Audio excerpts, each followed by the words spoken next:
Good morning students. तो आज हम बीएससी बीएड फर्स्ट ईयर का जो हमारा टॉपिक चल रहा था नॉन कोर डेटा के संग, उसका लास्ट संग आज पढ़ेंगे जो कि है इकाइनोडर्मेटा। तो मैंने आप लोगों को बताया था कि नॉन कोर डेटा में पूरे 9 संग है: protozoa, porifera, coelenterata, platyhelminthes, aschelminthes, annelida, arthropoda, mollusca और इकाइनोडर्मेटा, जिसमें से हमने 8 संघ पढ़ लिए थे। जिसमें से जो ऑर्थोपोडा संघ है वो क्या है, इकाइनोडर्मेटा का सबसे बड़ा संघ था। ठीक है, अब हम हमारे सिर्फ लास्ट संघ बचा है इकाइनोडर्मेटा, जिसको हम आज पढ़ेंगे। तो देखो, इस संघ के लक्षण पढ़ने से पहले हम पढ़ते हैं कि इस संघ को इकाइनोडर्मेटा नाम ही क्यों दिया गया। ठीक है, तो देखो, जो इकाइनोडर्मेटा नाम है वो क्या है, 2 शब्दों से मिलकर बना है। पहला इकाइनोस और दूसरा डर्मा। तो देखो, जो इकाइनोस वर्ड होता है उसका मतलब होता है कंटक या फिर छोटे छोटे कांटे, और डर्मा का मतलब होता है त्वचा।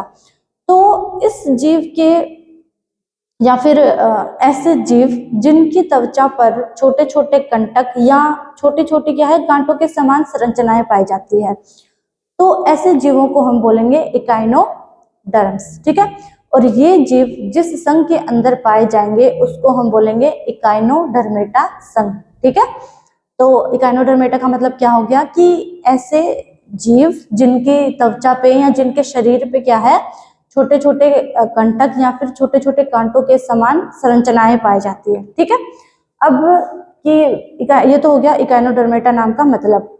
ठीक है, अब पढ़ते हैं कि जो ये इकाइनोडर्मेटा नाम है ये किसने दिया। तो इकाइनोडर्मेटा नाम दिया जेकब क्लीन नामक वैज्ञानिक ने। ठीक है, किसने दिया, जेकब क्लीन नामक वैज्ञानिक ने।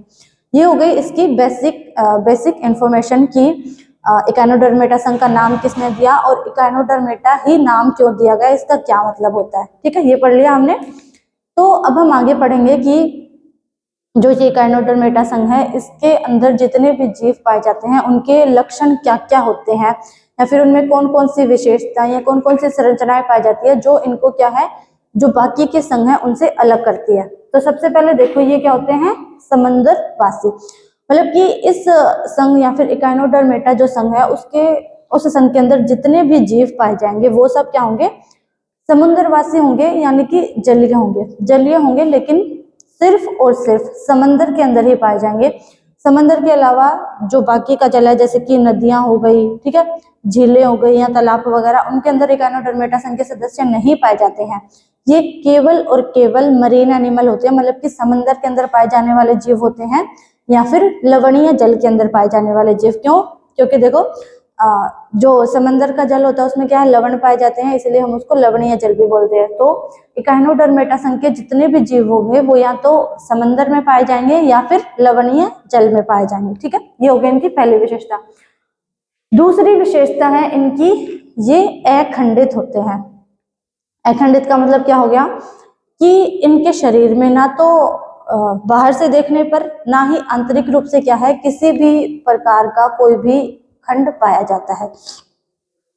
मतलब कि देखो, जैसे कोई इकाइनोडर्मेटा संघ का जीव है, जैसे कि एक एग्जांपल लेते हैं हम, स्टारफिश हो गई। ठीक है, तो जब हम स्टारफिश को देखते हैं तो उसकी जो पूरी की पूरी संरचना है वो हमें क्या है, एक रूप के अंदर दिखाई देती है, मतलब एक साथ जुड़ी हुई दिखाई देती है। उसमें हमें देखने पर क्या है, बाहर से किसी भी प्रकार का कोई भी खंड या फिर कोई भी जो स्टारफिश का टुकड़ा है वो क्या अलग दिखाई नहीं देता है। ठीक है, तो इसका मतलब क्या हुआ कि जो स्टारफिश है या जो भी इकाइनोडर्मेटा संघ के जीव है उनमें क्या है, किसी भी प्रकार का कोई भी खंड नहीं पाया जाता है।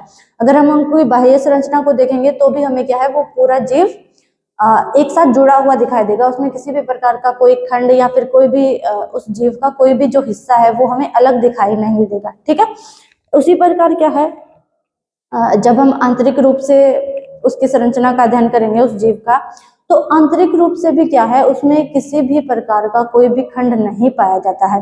मतलब कि जो इकाइनोडर्मेटा के जीव है वो क्या होते हैं, अखंडित होते हैं। अखंडित का मतलब कि उनमें किसी भी प्रकार का कोई भी खंड नहीं पाया जाता है, ना तो बाहर उनकी बाहरी संरचना में, मतलब बाह्य आकार की जब हम उनकी देखेंगे ना तो तब हमें कोई खंड या फिर कोई टुकड़ा अलग दिखाई देगा, और ना ही जब हम उनकी क्या है आंतरिक संरचना का अध्ययन करेंगे तो उनका मतलब उन आंतरिक संरचना में भी क्या है, किसी भी प्रकार का कोई भी खंड अलग नहीं पाया जाता है, मतलब किसी भी प्रकार का कोई खंड ही नहीं पाया जाता।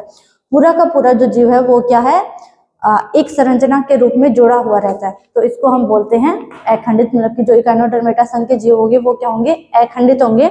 उनमें किसी भी प्रकार का ना तो बाहरी आकारिकी में ना ही उनकी आंतरिक आकारिकी में क्या है, किसी भी प्रकार का कोई भी खंड नहीं पाया जाता है। अगली विशेषता, ये सिताराकार, गोलाकार या फिर बेलनाकार होते हैं। मतलब कि इकाइनोडर्मेटा संघ में जितने भी जीव आते हैं वो क्या है, 3 आकार के हो सकते हैं। पहला गोलाकार, ठीक है, दूसरा हो गया बेलनाकार, ये हो गया बेलनाकार, ठीक है, पहला गोलाकार, दूसरा बेलनाकार और तीसरा हो गया सिताराकार।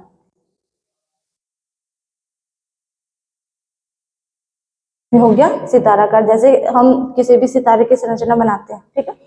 तो इस संघ के जो जीव है, इकाइनोडर्मेटा संघ के जितने भी जीव है वो क्या है, 3 आकृतियों के अंदर या फिर उनके जीवों की जो है वो 3 आकृतियां पाई जा सकती है। पहली वो गोलाकार या फिर गोलाकृति के पाए जा सकते हैं, दूसरे बेलन की आकृति के या फिर बेलनाकार हो सकते हैं, और तीसरे क्या है, सितारे की आकृति के या फिर सिताराकार हो सकते हैं। जैसे कि एग्जाम्पल हो गया स्टारफिश, ठीक है, सिताराकार का एग्जाम्पल हो गया स्टारफिश जिसको हम तारा मछली बोलते हैं। गोलाकार का एग्जाम्पल हो गया इकाइनस, ठीक है।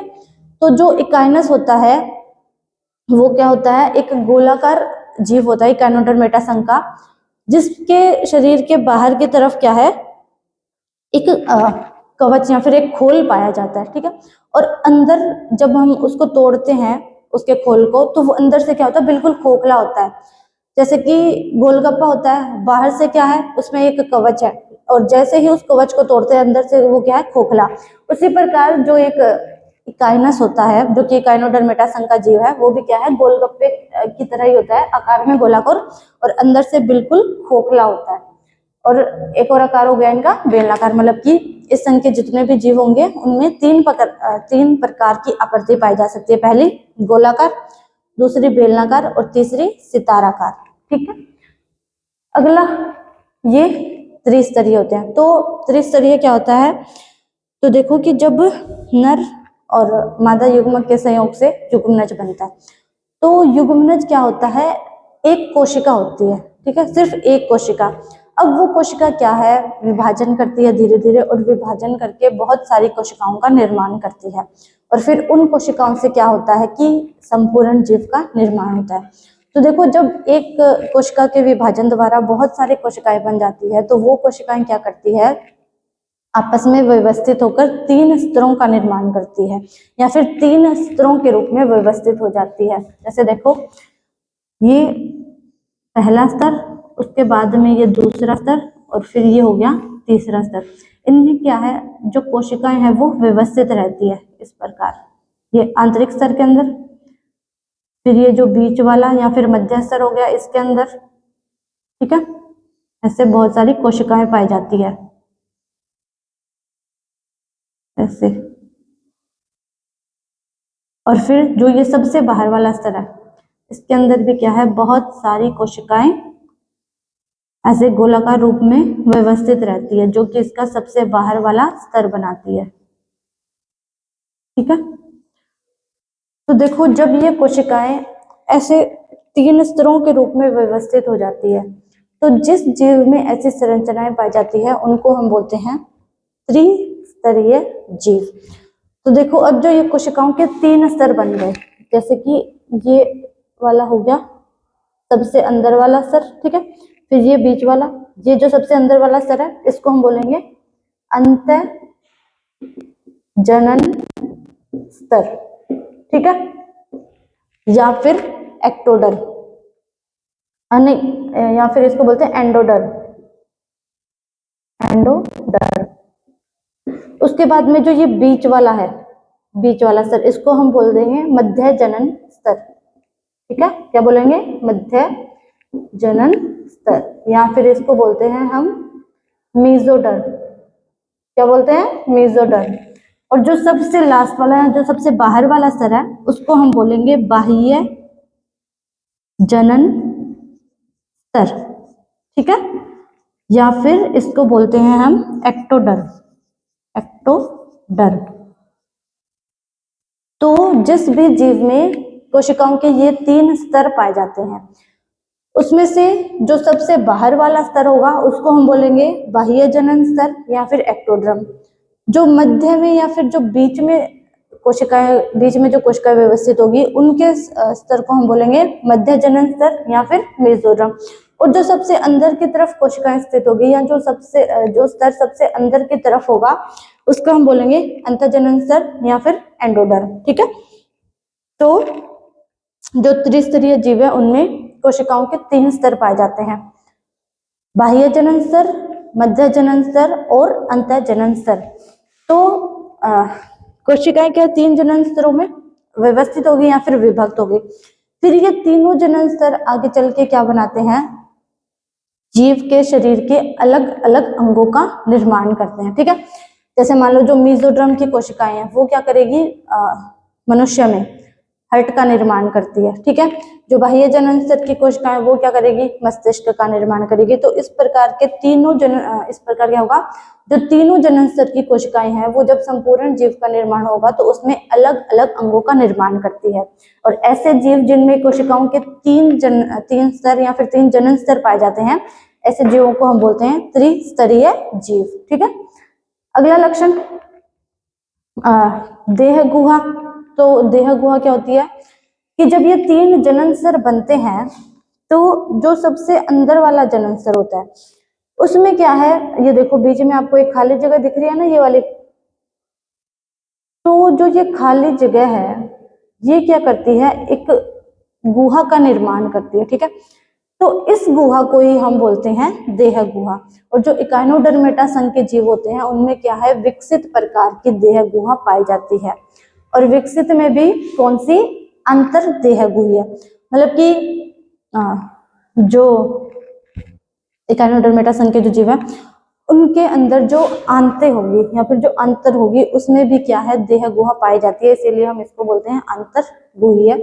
तो इसमें देह गुहा विकसित प्रकार की पाई जाती है और अंतर गुहीय पाई जाती है, ठीक है। अगला लक्षण, इनकी समिति कौन सी हो गई, पंच अरीय समिति। तो देखो मतलब इकाइनोडर्मेटा से पहले जितने 2-3 फाइलम हमने पढ़े हैं उनमें हमने क्या पढ़ा था कि किसी भी जीव की समिति हमने द्विपार्श्व समिति पढ़ी थी। तो द्विपार्श्व समिति क्या होती है कि किसी भी जीव के शरीर से गुजरने वाले सिर्फ एक काट के द्वारा उसको हम क्या है, 2 बराबर भागों में बांट सकते हैं, उसको बोलते हैं द्विपार्श्व समिति। अब जो इकाइनोडर्मेटा संघ जीव है वो क्या है, सभी जितने भी संघ थे उनसे क्या है सबसे लास्ट में विकसित हुए, तो उनके जो लक्षण है वो भी क्या होंगे, जो पीछे जो संघ हमने पढ़े उनसे ज्यादा विकसित होंगे। तो देखो जो पंच अरीय समिति है वो किससे, जो द्विपार्श्व समिति है उससे विकसित हुई। तो अब पंच अरीय समिति में क्या होगा, तो देखो पंच अरीय समिति में क्या होगा कि किसी भी जीव के शरीर से गुजरने वाली 5, ठीक है, किसी भी जीव के शरीर से गुजरने वाली 5 कांटों के द्वारा हम क्या करेंगे, उस जीव को 2 बराबर भागों में बांट सकते हैं। इस प्रकार की समिति को हम कहेंगे पंच अरीय समिति। जैसे कि देखो अगर हम स्टारफिश का एग्जांपल लें, ठीक है, तो स्टारफिश को क्या है, हम एक काट ये हो गई, ठीक है, ये दूसरी काट, ये तीसरी, ये हो गई चौथी और ये हो गई 5वीं काट। मतलब कि जो स्टारफिश है उसके शरीर से गुजरने वाली 5 कांटे या फिर उसके शरीर से गुजरने वाली 5 रेखाओं के द्वारा हम क्या कर सकते हैं, उसको 2 बराबर भागों में बांट सकते हैं। तो इसी प्रकार की समिति को हम बोलेंगे पंच अरीय समिति। पंच का मतलब 5 और अरीय मतलब कि काट, ठीक है। तो पंच अरीय समिति मतलब कि जीव को उसके शरीर से गुजरने वाली 5 कांटों के द्वारा 2 बराबर भागों में बांटा जा सके। अगर हम गोलाकार की बात करें तो इसको भी क्या है, हम इसके शरीर से गुजरने वाले किसी भी काट के द्वारा क्या 2 बराबर भागों में बांट सकते हैं। लेकिन जो बेसिकली स्टार शेप्ड एनिमल होते हैं उनमें क्या है, ज्यादातर पंच अरीय समिति पाई जाती है। और जो गोलाकार या फिर बेलनाकार जीव होंगे उनमें क्या है, ज्यादातर अरीय समिति पाई जाएगी। अरीय समिति क्या होती है कि किसी भी कोई भी जो जीव होता है उसके शरीर से गुजरने वाली किसी भी काट के द्वारा हम उसको दो बराबर भागों में बांट सकते हैं। जैसे मतलब मान लो कोई बॉल है, ठीक है, या फिर कोई सिक्का मान लो, तो उसको क्या है हम किसी भी काट के द्वारा काटे उसके केंद्र से गुजरने वाली, तो वो क्या है दो बराबर भागों में बट जाएगी, ठीक है। इसी प्रकार अगर कोई गोलाकार जानवर होगा तो उसको भी क्या है हम उसके बीच में से गुजरने वाली या फिर उसके केंद्र में से गुजरने वाली कितने भी कांटों द्वारा काट दें या फिर कितनी ही रेखाओं द्वारा काट दें, वो क्या है दो बराबर भागों में बंट जाएगा। इसी प्रकार की समिति को हम बोलते हैं अरीय समिति, ठीक है। अरीय समिति क्या हो गई कि जीव के शरीर से गुजरने वाली किसी भी काट के द्वारा या फिर जीव के शरीर के केंद्र से गुजरने वाले किसी भी काट के द्वारा हम उसको दो बराबर भागों में बांट के, वो हो गई अरीय समिति। और किसी भी जीव के शरीर से गुजरने वाली ऐसी 5 काटें, ठीक है, या फिर किसी भी जीव के शरीर के केंद्र से गुजरने वाली 5 कांटों के द्वारा हम उसको क्या है दो बराबर भागों में बांट सके, तो उस प्रकार की समिति को हम बोलेंगे पंच अरीय समिति, जो कि क्या है ज्यादातर जो स्टार शेप्ड एनिमल होते हैं उनके अंदर पाई जाती है, ठीक है। अगला, इनमें सिर अनुपस्थित होता है, मतलब कि इसमें किसी भी प्रकार का है क्या है कोई भी मतलब विकसित प्रकार का सिर नहीं पाया जाता है। इनमें क्या होता है सिर अनुपस्थित होता है। अगर सिर अनुपस्थित होगा तो क्या है नेत्र भी नहीं पाए जाएंगे, क्योंकि नेत्र भी क्या है हमारी सिर पे ही पाए जाते हैं, ठीक है, जीवों के। तो इनमें नेत्र भी नहीं पाए जाते हैं और ना ही क्या होता है इनमें स्पष्ट मुख पाया जाता है, क्योंकि इनमें सिर अनुपस्थित होता है। तो सिर के ऊपर जितनी भी संरचनाएं होगी वो भी क्या है अनुपस्थित होगी, तो सिर भी नहीं पाया जाता है, ना ही नेत्र पाए जाते हैं और ना ही क्या है स्पष्ट मुख पाया जाता है। अगला, गमन हेतु नाल पाद पाए जाते हैं, जो कि खोखले, नलिकाकार और तुम्बिकाकार परवर्ध होते हैं। तो देखो मतलब पीछे जो भी संघ हमने पढ़े उनमें हमने क्या पढ़ा था कि अलग अलग संघों के जो जीव थे उनमें गमन के लिए अलग अलग अंग पाए गए थे, और जो इकाइनोडर्मेटा संघ है उसके जीवों में क्या है गमन के लिए नाल पाद पाए जाते हैं। तो नाल पाद क्या होते हैं, जैसे ये स्टारफिश बनाई हमने, तो इसका जो ये वाला पार्ट होगा, ठीक है, जो ये वाला पार्ट होगा इसको हम बोलेंगे नाल पाद या फिर नाल पैर भी बोल सकते हैं।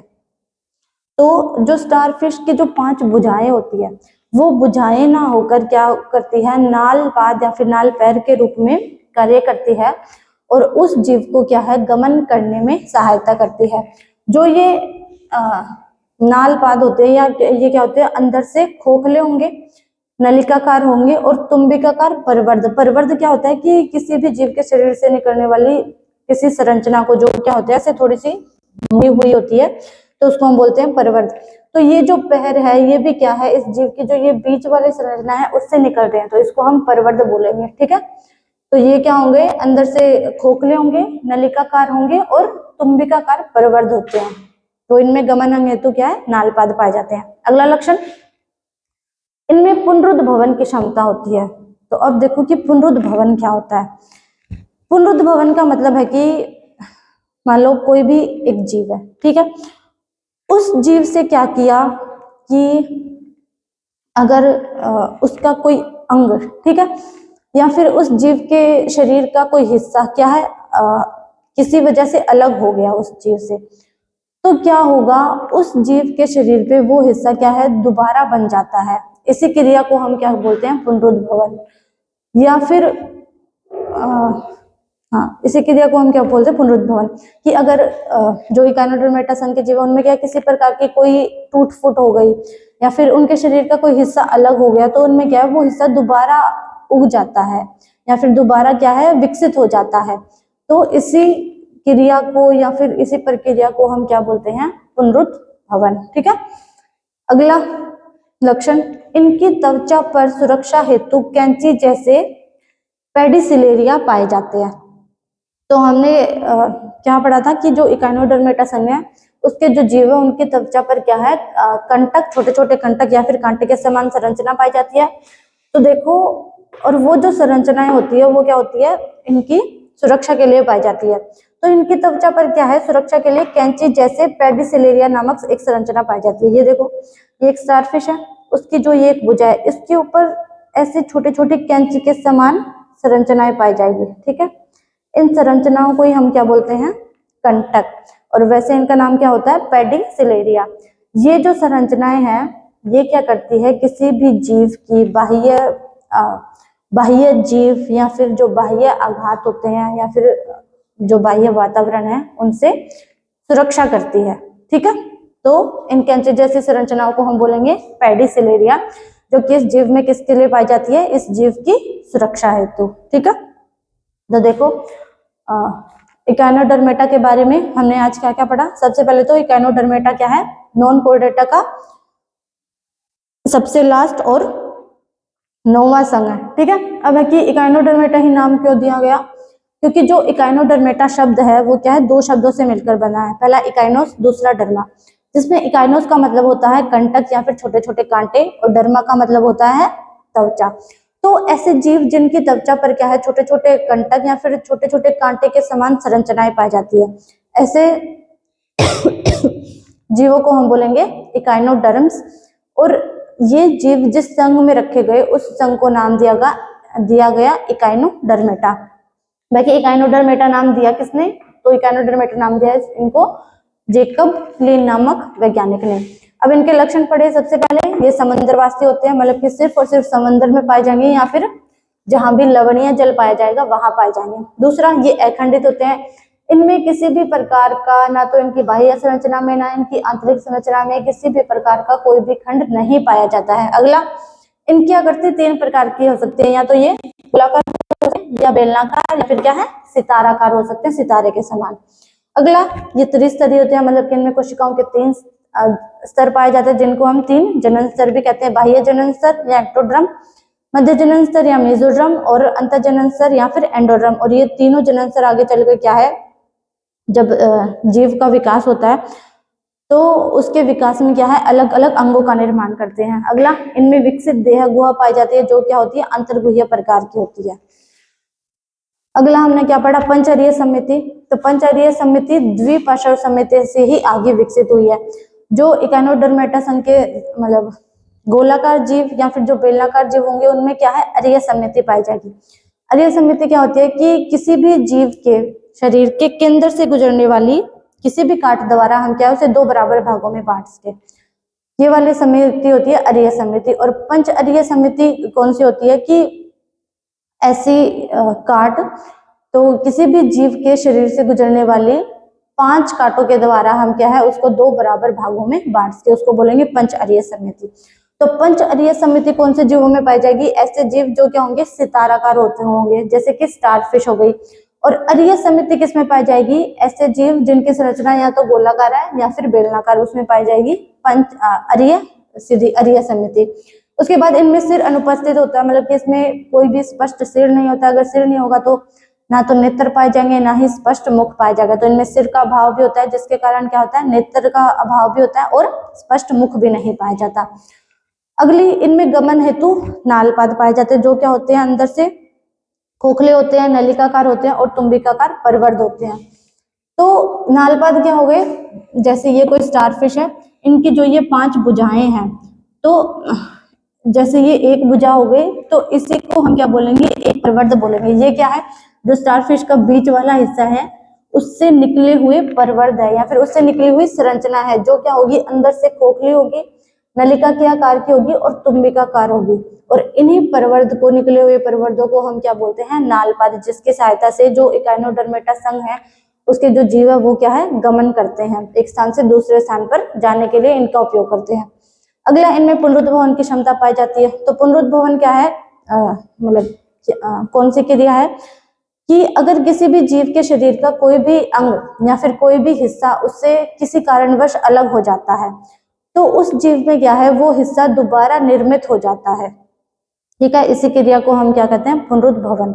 उस हिस्से की या फिर उस अंग की जो भी कोशिका है वो क्या है, दोबारा विकसित हो जाती है और पूरा का पूरा एक अंग या फिर उसके शरीर का पूरा वो आधा हिस्सा बना लेती है। इस प्रक्रिया को हम बोलेंगे पुनरुद्भवन। लास्ट लक्षण क्या है कि इनकी त्वचा पर सुरक्षा के लिए कैंची जैसी संरचनाएं पाई जाती है, जिसको हम बोलते हैं पेडिसिलेरिया। ठीक है, तो जब स्टार्टिंग में हमने पढ़ा था कि जो इकाइनोडर्मेटा संघ उनके त्वचा पे क्या छोटे छोटे कांटे के समान संरचनाएं पाई जाती है। तो जो वो कांटे के समान संरचनाएं थी वो ही क्या है, ये कैंची के समान संरचनाएं हैं, जो क्या करती है, किसी भी जीव की सुरक्षा के लिए आवश्यक है। इनके बाह्य आघातों से या फिर बाह्य जो जीव होते हैं उनसे सुरक्षा करती है और इन संरचनाओं को हम बोलते हैं पेडिसिलेरिया। ठीक है बच्चों, तो आज के लिए इतना ही, और इकाइनोडर्मेटा संघ के बाकी के जो भी लक्षण है वो हम कल की क्लास में कंटिन्यू करेंगे।